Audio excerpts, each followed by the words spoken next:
नवरात्रि में आपने अक्सर माता की चौकी के पास जवारों को बोने की परंपरा का अवलोकन किया होगा। क्या है इसके पीछे का पौराणिक और वैज्ञानिक महत्व? चलिए जानते हैं कुछ इस बारे में। पौराणिक कथा के अनुसार माता दुर्गा ने जब राक्षसों का संहार कर धरती को पाप मुक्त किया था, उस समय धरती पर अकाल और सूखे की स्थिति थी। राक्षसों के संहार के बाद धरती पर जो पहला खाद्यान्न उपजा वो जौ था। इसे सृष्टि की पहली फसल माना जाता है। आज भी इसे माता दुर्गा की कृपा का प्रतीक माना जाता है और इसे समृद्धि के संकेत के रूप में देखा जाता है। इसलिए नवरात्रि पर माता की स्थापना के साथ जवारों को बोने की परंपरा चली आ रही है। नवरात्रि के पहले दिन घट स्थापना के समय मिट्टी के पात्र को गंगा जल से शुद्ध किया जाकर मिट्टी भरने के बाद इसमें ज्वार या जौ के बीज बोए जाते हैं। उस पर शुद्ध जल छिड़का जाता है और कलश में सुपारी, दूर्वा, चावल, सिक्का, हल्दी आदि सामग्री डालकर कलश के ऊपर एक जटाओं वाला नारियल रखा जाता है।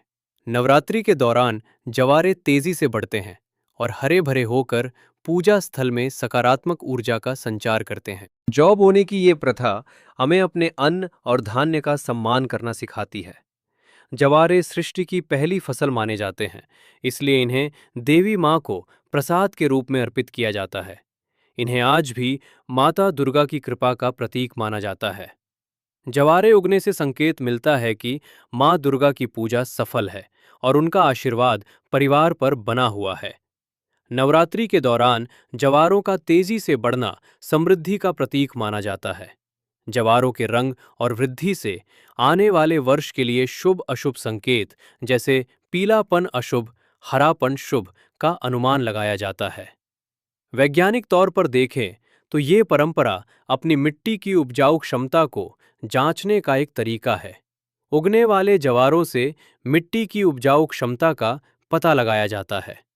अंकुरित जवारों का रस एक शक्तिशाली टॉनिक है जो आयरन, विटामिन और एंटीऑक्सीडेंट का बेहतरीन स्रोत है। जवारों का रस पेट की बीमारियों, पाचन, जोड़ों के दर्द, मधुमेह और स्किन एलर्जी में फायदेमंद माना जाता है। नवरात्रि के समापन दिवस पर जवारों को विसर्जित किया जाता है। इन्हें सुखाकर पवित्र वस्त्र में बांधकर तिजोरी में रखने से घर में बरकत और लक्ष्मी कृपा बनी रहती है। इन्हें पवित्र नदियों में या बहते पानी में विसर्जित किया जाता है। किसी भी स्थिति में इन्हें गंदे पोखर, तालाब में विसर्जित नहीं किया जाना चाहिए। यदि नदी उपलब्ध ना हो तो इन्हें पीपल, बरगद आदि वृक्षों पर अर्पित कर दिया जाना चाहिए। इससे वहां उर्वरता बढ़ती है। गाय को भी खिलाया जा सकता है। तो कैसी रही जवारों की ये जानकारी?